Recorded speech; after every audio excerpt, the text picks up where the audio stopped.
Hello मेरे प्यारे बच्चों, मैं हूं सुधीर पांडे और आप देख रहे हैं 100 times education the branch of knowledge. तो बच्चों, आपसे रिक्वेस्ट है कि प्लीज पूरा वीडियो जरूर देखा करिए ताकि आपको अच्छे से समझ में आए। और अब हम बात करने वाले हैं अपने बारे में बोले तो मनुष्यों के बारे में कि मनुष्यों में कैसे होता है पोषण। हमारे सिलेबस में किसका दिया गया है? मनुष्य का। हमने दो का देखा बेटा अभी पिछली वीडियो में, कैसे किसका, एक अमीबा का, दूसरा किसका बच्चों, पैरामीशियम का, जो कि एक कोशिकीय थे। अब हम देखेंगे बहुकोशिकीय का। अब बहुकोशिकीय में सिर्फ किसका? मनुष्यों का।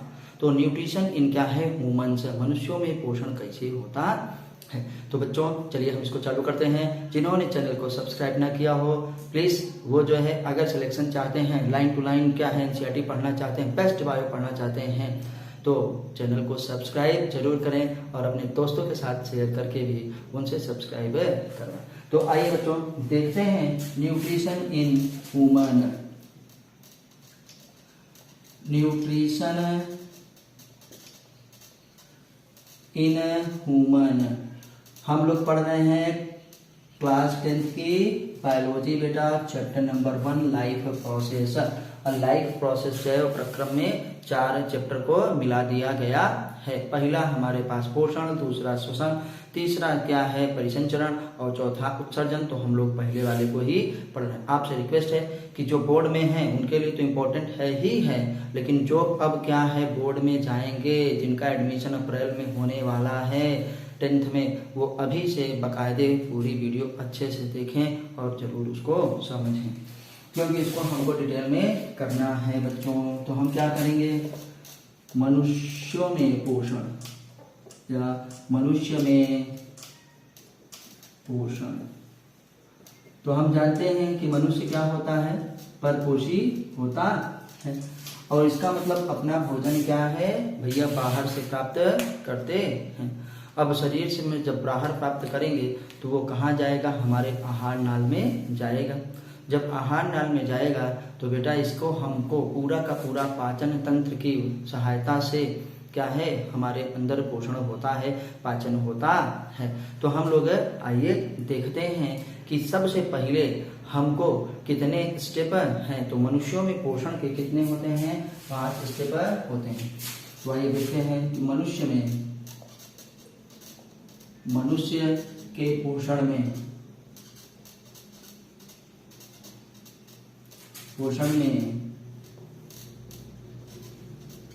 5 चरण होते हैं। कितने? 5 चरण मतलब स्टेप, 5 स्टेप बेटा, 5 स्टेप ये टी है, स्टेप होते हैं। हम लोग कैसे अपने खाद्य पदार्थ को क्या करेंगे? शरीर के अंदर पहले पहुंचाएंगे ना। तो हम लोग उसे क्या कहते हैं बचा? इंजेशन, अंतः ग्रहण करना। क्या कहेंगे? इंजेशन। पहला खाद्य पदार्थ जो हमारे पास आया, पहला क्या होता है? इंजेशन बेटा, अंतः ग्रहण। अंतः ग्रहण करना ही पोषण कहलाता है। हमने कहा बात की इंजेशन। तो इंजेशन के बाद बेटा क्या होगा? जो हम लोगों ने लिया था भोजन वो कहाँ गया? हमारे पास आहार नाल में गया। और आहार नाल अभी सब हम बात करेंगे, वहां पे उसका क्या होगा? पाचन। तो दूसरा स्टेप हमारे पास क्या होता है बेटा? डाइजेशन तो क्या होता है बेटा? पाचन। कितने स्टेप में हम मनुष्यों में पोषण क्या होता है? संपूर्ण होता है, याद रखिएगा। पाचन भी हम इसे कहते हैं स्पेशली। तीसरा हमारे पास बेटा जब ये पच गया ना, रस में एकदम बदल गया पूरा फ्रूट तरल में, तो इसको पूरी कोशिकाओं तक, हर कोशिका तक पहुंचाना है, क्योंकि वहीं पे होगा इसमें क्या होता है? रिएक्शन, श्वसन वाली और ऊर्जा प्राप्त होगी। तो पहुंचाएंगे किसके द्वारा बेटा? ये बताइए, ब्लड के द्वारा। लेकिन पहुंचाएंगे कब? जब अवशोषण होगा तब। तो पाचन के बाद बेटा हमारे पास होता है एब्जॉर्प्शन बोले तो अवशोषण। पचे पचाए भोजन को अवशोषित करना ही क्या कहलाता है? अवशोषण। ठीक, जब अवशोषण हो गया तो बोले हैं कि ट्रांसपोर्ट हुआ था और वो कोशिका तक पहुंच गया, उसको हम लोग परिसंचरण में पढ़ेंगे। अब कोशिका में पहुंच गया तो उसका क्या हुआ उस खाद्य पदार्थ का, तो बेटा उसे कहते हैं एसिमिलेशन, जैसे स्वांगीकरण, प्रोटोप्लाज्म का हिस्सा बन जाना। स्वांगीकरण मतलब वहां पे इसका होगा दहन और ये प्रोटोप्लाज्म का होगा हिस्सा। तो बेटा इसे हम क्या कहते हैं, स्वांगीकरण। थोड़ा सा ये कुछ और भी कहते हैं लेकिन हमको अब इसमें यही याद आ रहा है, तो स्वांगीकरण भी कहते हैं। ऐसा नहीं कि स्वांगीकरण नहीं करते, बस शायद ऐसे रहता है तो अपना देख लीजिएगा, स्वांगीकरण। अब लास्ट में बेटा जो हमारे पास बचा रह गया था, जो बच गया था, जो अवशोषित हो गया, जो प्रोटोप्लाज्म का हिस्सा हो गया, उससे भी कुछ चीज बचा रह गया, रस निकाल लिए। जैसे अब क्या है, संतरे का रस निकाल लिए, बाकी छिलका उनका बाहर फेंक दिए ना, जो उसको आप फोड़ दिया। तो वैसे हमारे पास भी अपशिष्ट पदार्थ जो होता है उसको हम बाहर शरीर से निकाल देते हैं, इसे कहते हैं इजेशन। क्या है, इजेशन। याद रखिएगा, इंजेशन मतलब अंदर करना, इजेशन मतलब बाहर निकालना, जिसे कहते हैं बहिक्षेपण। तो ये क्या अंतर्ग्रहण था, इसे क्या कहेंगे, बहिक्षेपण मतलब बाहर फेंक देना, बहिक्षेपण ना, बाहर निकाल देना। तो ये बच्चा कितने मनुष्यों के पोषण में ना, या जो मल्टी सेलुलर हमारे पास एनिमल्स होते हैं उनमें भी, लेकिन हम स्पेशली कर रहे हैं मनुष्य का, तो इसमें 5 चरण होते हैं। तो 5 चरणों में पोषण क्या होता है, पूरा होता है। ये नहीं कि बस शरीर के अंदर भोजन पहुंचा दिए, पाचन हो गया, पोषण हो गया ना भैया, उसका पचना जरूरी है। पच गया तो उसका क्या होता है बताइए, अवशोषण बहुत जरूरी है, और अवशोषण हो गया तो उसका प्रोटोप्लाज्म का हिस्सा ना, ये याद रखिएगा, जीव द्रव्य का हिस्सा बनना।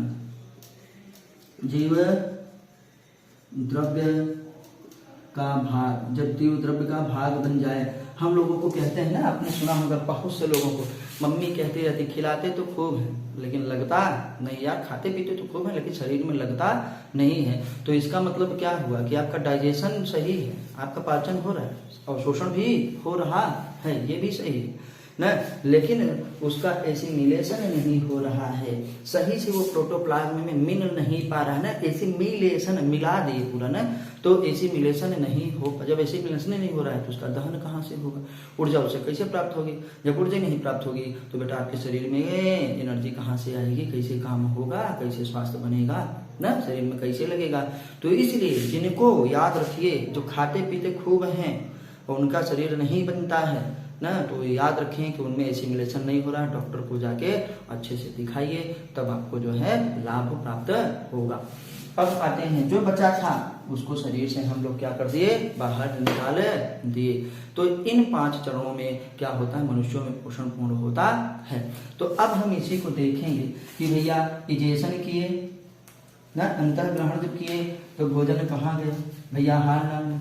पाचन कहाँ होगा, आहार नाल में। और शोषण कहाँ होगा, आहार नाल में ना। तो अब ये चीजें कहाँ पे, कोशिका में। कहाँ पे बेटा, कोशिका में। अब ये क्या, शरीर की जो अन्य कोशिकाएं हैं अंगों की, वहां पे होगा। ये बाहर निकलेगा कहाँ से, आहार नाल से। तो ऐसा क्या है भैया, आहार नाल, तो हमको पूरा का पूरा क्या है, डाइजेस्टिव सिस्टम की जरूरत पड़ती है ना, पाचन करने के लिए। मनुष्य में क्या है, पोषण करने के लिए किसकी जरूरत पड़ती है, हमारे पास पाचन तंत्र की जरूरत पड़ती है। तो बच्चों आइए इसी को हम लोग अब आगे बढ़ते हैं। आपसे रिक्वेस्ट है प्लीज चैनल को सब्सक्राइब जरूर करिए। अगर आप बेस्ट बायोलॉजी पढ़ना चाहते हैं 100% एनसीईआरटी, और नीट के लिए तो कंपलसरी है, और अदर भी एग्जाम्स के लिए भी यही सब पूछता है। जिनको अच्छी रैंक प्राप्त होती है वो भी जो है नीट के लेवल की बायोलॉजी को तैयार करते हैं, जैसे आईएएस बनना है ना, बीसीएस बनना है, एनडीए क्वालिफाई करना है, तमाम चीजों में ये हमारे पास काम देता है। तो अब इसको बच्चों हटाते हैं। दुनिया के किसी एग्जाम में सबसे ज्यादा जो है, जो जीएस पूछा जाता है वो बायो के ही क्वेश्चन से पूछा जाता है। तो अब बेटा हम लिखेंगे मनुष्यों में क्या है, पोषण पाचन तंत्र के द्वारा होता है, या पाचन किसके द्वारा, पाचन तंत्र के द्वारा होता है। तो अब हम लिखेंगे कि डाइजेस्टिव सिस्टम, पाचन तंत्र। तो मनुष्य के पाचन तंत्र के अंतर्गत हमको क्या है, मुख्य रूप से 2 भाग मिलते हैं। तो अब हम लिखेंगे डाइजेस्टिव सिस्टम ऑफ ह्यूमन। तो अब लिख दिए, तो ह्यूमन का पढ़ ही रहे हैं तो याद रखिएगा डाइजेस्टिव सिस्टम। क्योंकि ये काम किसी अकेले के बस का नहीं है, पूरा का पूरा सिस्टम चाहिए, पूरा का पूरा सिस्टम चाहिए, जिसे हम महाराज क्या कहते हैं, पाचन तंत्र।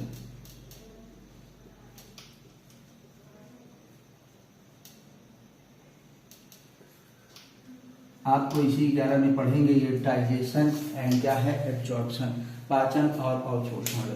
तो मनुष्य के पाचन तंत्र में मुख्य रूप से कितने भाग होते हैं, 2। आइए नोट्स को छोटा करते हैं। तो लिखिएगा बेटा, यहाँ पे जो हम आपको बता देते हैं वो ध्यान से सुनिएगा। और यहाँ पे हम लोग देखिए 2 भागों में डाइजेस्टिव सिस्टम, तो कितने भागों में कर रहे हैं महाराज, 2 भागों में। कितने भागों में बेटा, 2 भागों में।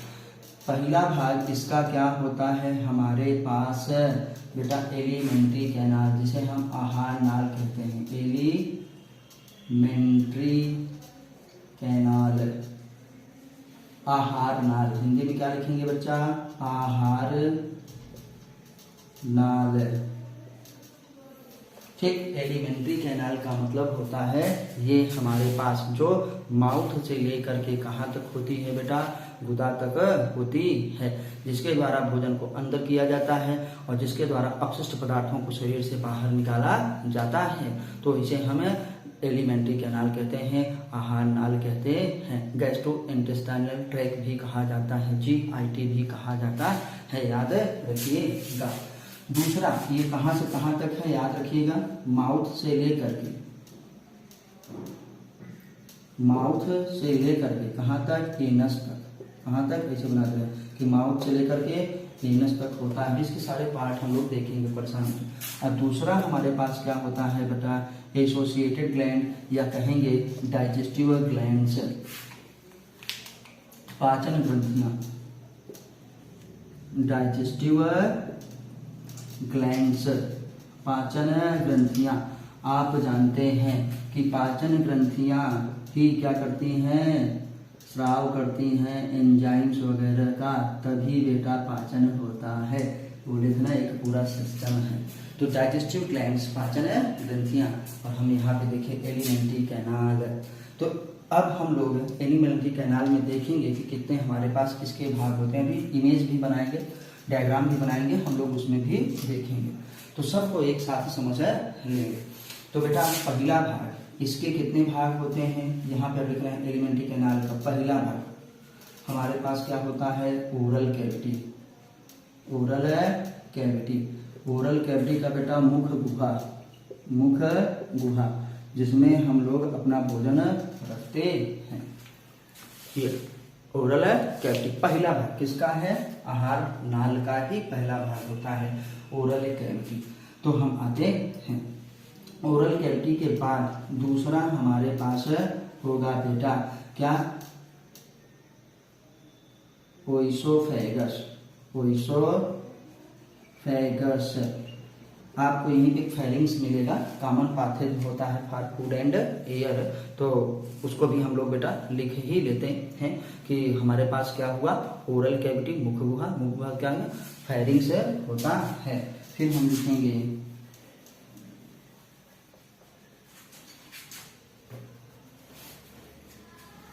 ये है फेरिंग्स। फेरिंग्स, फेरिंग्स को हिंदी में लिखते हैं बेटा ग्रसनी, याद रखिएगा, जहां से हम लोग ऐसे ले लेते हैं, सॉल्यूम करते हैं। तीसरा हमारे पास है बेटा, उसके बाद उसके भाग आएगा ओइसोफेगस। ओइसोफेगस, ओइसोफेगस का मतलब होता है ग्रास नली। क्या है, ग्रास नली।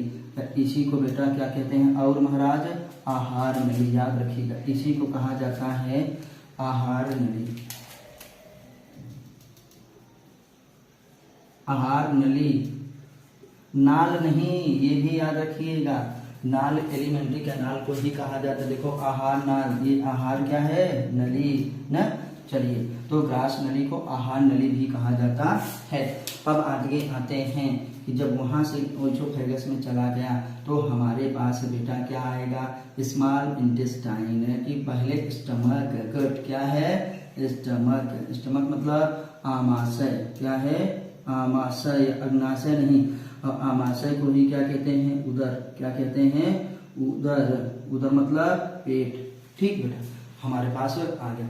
स्टमक के बाद जब आते हैं तो आएगा स्मॉल इंटेस्टाइन। स्मॉल इंटेस्टाइन मतलब क्षुद्रांत, छोटी आंत। क्या कहते हैं इसे बेटा? छोटी आंत। नाम ही है छोटी लेकिन है बहुत बड़ी। फिर आते हैं बेटा हमारे पास क्या आएगा? Large intestine. लार्ज इंटेस्टाइन, ठीक। और एक हमारे पास और अंतिम में आता है एनस। एनस बोले तो गुदा, तो इसे क्या कहेंगे महाराज? बड़ी आंत। बड़ी आंत। और इसे हम क्या कहते हैं? एनस को भैया गुदा कहा जाता है। मल द्वार जिसे कहते हैं, गुदा न, इसी को कहा जाता है मल द्वार, जिसके द्वारा अपशिष्ट पदार्थ शरीर से बाहर निकाला जाता है। तो नंबरिंग अगर करें तो देखो बेटा, ओरल कैविटी मुख्य गुहा पहला भाग, आहार नाल का। फेरिंग्स बच्चा दूसरा भाग। ओइसोफेगस न, चीखना चिल्लाना नहीं है बच्चों, ध्यान से केवल पढ़ाई करनी है, ब्रेन को कंसंट्रेट करिए। इतनी अच्छी आपको लाइन टू लाइन बायोलॉजी मिलने वाली है नहीं, इसलिए आपसे रिक्वेस्ट है कि आप जो है लाइन टू लाइन देखिए, एनसीईआरटी को ही पढ़िए और हमारी वीडियोज देखिए। अभी हम आपको लाइन टू लाइन मतलब किताब रख के जो है पढ़ाने वाले हैं। आपको ये नहीं देखना है कि टीचर किताब से पढ़ा रहा है, टीचर को कितना आता है कितना नहीं आता, हाय राम किताब पढ़ाओ तो। अरे भैया किताब नहीं पढ़ोगे तो और क्या पढ़ोगे? सिलेबस तो किताब ही है, किताबों से ही लगाव करिए। अगर किताब पढ़ना सीख गए, ट्यूशन निकालना सीख गए तो बेटा दुनिया में हर जगह सिलेक्शन हो जाएगा। सब कुछ वही स्रोत है, एनसीईआरटी ही। तो लाइन टू लाइन आपको सिखाया जा सके, आपको याद हो, बस टीचर का काम इतना है, करना आप ही को है। तो बेटा नंबरिंग करते हैं। हमारे पास कितना हुआ? 3, और ये हमारे पास कितना? 4, ये हमारे पास कितना? 5, ये हमारे पास कितना? 6, और ये हमारे पास कितना? 7। तो देख लो आहार नाल के कितने भाग हैं बेटा? 7 भाग हैं। जैसे हम लोगों के क्या इन धनुष में 7 रंग, बचपन में हम लोग फलों के, सब्जियों के, फूलों के 7 रंग याद करते थे। ग्रह नक्षत्र में हम लोग कहते हैं कि भैया क्या है, सभी के सभी क्या होते हैं? दिशाएं मिल रही हैं। तो जैसे वो होता है तो वैसे आप जानते हैं हमारे पास शादी में भी 7 फेरे होते हैं। भौतिक राशियां कितनी हैं? 7 हैं। मूल रात्मात्रक कितने हैं बेटा? 7 हैं। और 7 को लकी भी इसीलिए लकी माना जाता है। सप्तऋषि तारामंडल भी है। हमारे आहार नाल में भी 7 ही भाग हैं। अभी और बहुत सारा आपको हम बताएंगे न। और शादी में 7 फेरे अगर हो गए तो समझो जन्मांतर का काम हो गया। तो याद रखिएगा आहार नाल के 7 भाग होते हैं। तो अभी हम लोगों ने बड़ी आंत और क्या है छोटी आंत के भाग को नहीं किया है। इसमें 3 होते हैं तो उसको हम लोग इतना डिटेल में आपके उसमें नहीं दिया गया है। हम आगे जब पढ़ाएंगे, अभी डायग्राम बनाएंगे, तब छोटी आंत के भी 3 भाग करेंगे, बड़ी आंत के भी 3 भाग करेंगे, स्टमक के पार्ट को करेंगे ना। तो अभी आपको बताइए बेटा, माउथ से लेकर के एनस तक ये आहार नल है, किसके कितने भाग होते हैं? 7। मुख्य गुहा, ग्रसनी, ग्रासनली, याद रखिएगा। आमाशय को ही उदर कहते हैं, छोटी आंत, बड़ी आंत और क्या है? एनस। अब ये सब में भोजन जाएगा। अब भोजन को पचाएगा कौन? ये बेटा जो डाइजेस्टिव ग्लैंड्स हैं, क्या है? पाचन ग्रंथियां। तो पाचन ग्रंथियों में आइए इनका नाम लिख लेते हैं, आज याद कर लेते हैं। पहले पाचन ग्रंथि तो हमारे पास कौन सी? लार ग्रंथियां। 3 जोड़ी लार ग्रंथियां पाई जाती हैं। तो सबसे पहले लिखेंगे लार ग्रंथि, सलाइवरी ग्लैंड्स। सलाइवरी ग्लैंड्स बच्चों याद रखिएगा। सलाइवरी ग्लैंड्स का मतलब क्या होता है? लार ग्रंथियां। लार ग्रंथियां कितना पाई जाती हैं? 3 जोड़ा बेटा याद रखिएगा। दूसरा जब हम गए तो पेट में गए, पेट में भी हमारे पास ग्रंथियां पाई जाती हैं। यहाँ से सीधे कहाँ गया भोजन? पेट में। तो पेट में बेटा हमारे पास यहाँ पे लिख दे रहे हैं 3 पेयर्स। 3 जोड़ा। आगे सबको डिटेल में पढ़ेंगे। ये बेटा हमारे पास क्या है? Gastric glands. गैस्ट्रॉन मीन्स पेट होता है, गैस्ट्रिक ग्लैंड्स। गैस्ट्रिक ग्लैंड मतलब क्या है? आमाशयी ग्रंथियां, आमाशय में पाए जाने वाली ग्रंथियां, पेट की ग्रंथियां जिसे कहते हैं बेटा आमाशयी। आमाशयी ग्रंथियां बोले तो जो आमाशय में पाई जाती हैं। आमाशय के बाद हम लोग आएंगे बेटा कहाँ पे? अब भोजन कहाँ पे जाएगा हमारे पास, आप जानते हैं आंत में। कहाँ पे, आंत के बगल ही, आंत में भी लोकल काम होता है लेकिन वहाँ पे ग्रंथि नहीं पाई जाती, तो हमारे पास पैनक्रियाटिक डक्ट्स पाई जाती हैं जिसे अग्नाशयी ग्रंथियाँ कहते हैं। तो तीसरा हमारे पास है बेटा पैनक्रियाज। अभी सब आपको दिखाएंगे pancreatic ducts, sorry pancreatic glands ना हमारे पास है। ये खुद ही एक तो बड़ी ग्रंथि है, सबसे बड़ी ग्रंथि लीवर और दूसरी सबसे बड़ी ग्रंथि ये है। तो बेटा पैनक्रियाटिक डक्ट जिसे पैनक्रियाटिक ग्लैंड जिसे कहेंगे अग्नाशय, अग्नाशय, अग्नाशय खुद ही एक ग्रंथि है। पैनक्रियाज जिसे हम कहते हैं पैनक्रियाटिक डक्ट, सॉरी नलिका होगा, ये पैनक्रियाटिक ग्लैंड है ना, तो इसमें पैनक्रियाज लिखेंगे केवल, पैनक्रियाज SE, पैनक्रियाज मतलब अग्नाशय। ये है, ये आमाशय है, ये अग्नाशय है, ठीक है। इसमें कंप्लीट डाइजेस्टिव। चौथा हमारे पास बेटा, चौथा हमारे पास कौन सा है, और जो सबसे इंपॉर्टेंट है ना, सबसे बड़ा है लीवर। क्या है, लीवर। लीवर बोले तो यकृत, लीवर बोले तो यकृत। इन ग्रंथियों की मदद से खाद्य पदार्थ का पाचन होता है, या खाद्य पदार्थ पहुंचता किसमें है बेटा, एलिमेंट्री कैनाल में।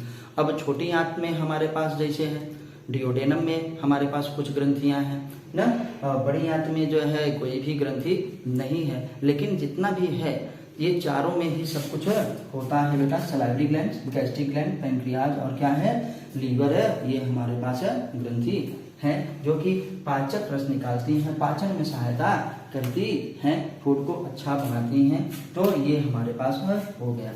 तो बच्चों हम लोगों ने आज देख लिया कि हमारे डाइजेस्टिव सिस्टम में कितने भाग होते हैं, 2 भाग होते हैं।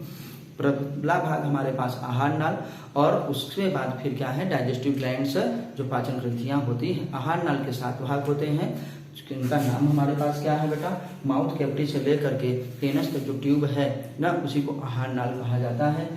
ओरल कैविटी, मुख गुहा, फेरिंग्स जिसे हम ग्रसनी कहते हैं, ओइसोफेगस को बेटा क्या है, व्यास नली कहा जाता है ना, जिसे हम फूड पाइप कहते हैं, आहार नली कहते हैं। याद रखिए आहार नाल है, आहार नली। स्टमक बोले तो आमाशय होता है, स्मॉल इंटेस्टाइन, लार्ज इंटेस्टाइन और एनस होता है।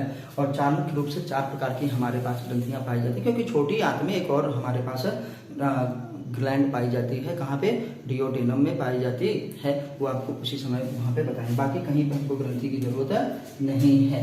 तो आते हैं कि ये सलाइवरी ग्लैंड जिसे हम लोग ब्रूनर्स ग्लैंड कहते हैं, आपको बता दिए। तो ये सलाइवरी ग्लैंड पहली ग्रंथि, बिना इसके कुछ हो नहीं सकता है, ठीक, क्योंकि ये क्या बनाती है, लार ग्रंथि, लार बनाती है। गैस्ट्रिक ग्लैंड हमारे पास जो आमाशय की ग्रंथियां हैं, आप जानते हैं वो क्या है, बहुत सारे हमारे उसमें 3 प्रकार की कोशिकाएं पाई जाती हैं। वो अलग अलग प्रकार की चीज़ों का, जैसे आपने रेनिन पेप्सिन सुना होगा ना, HCl सुना होगा, उन सबका स्राव करती हैं। पैनक्रियाज हमारे पास है बेटा, जिसे अग्नाशय, ये कंप्लीट डाइजेस्टिव जूस निकालता है, और लीवर के बगैर तो कुछ हो ही नहीं सकता। इसी को हम लोग हिंदी में कलेजा कहते हैं, कलेजा नहीं बेटा, कलेजा।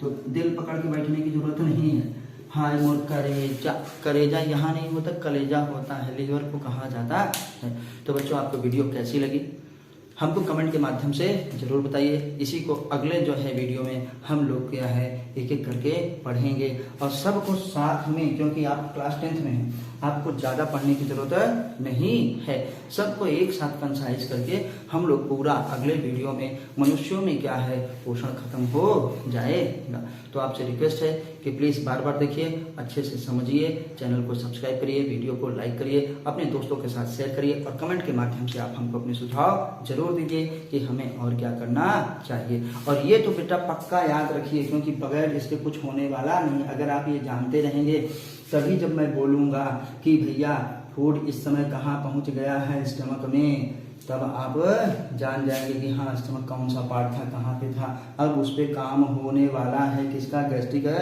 ग्लैंड्स का। तो आपको समझ में आएगा। चलिए बच्चों फिर मिलते हैं अगली वीडियो पे, तब तक नमस्ते, जय हिंद, जय भारत, वंदे मातरम।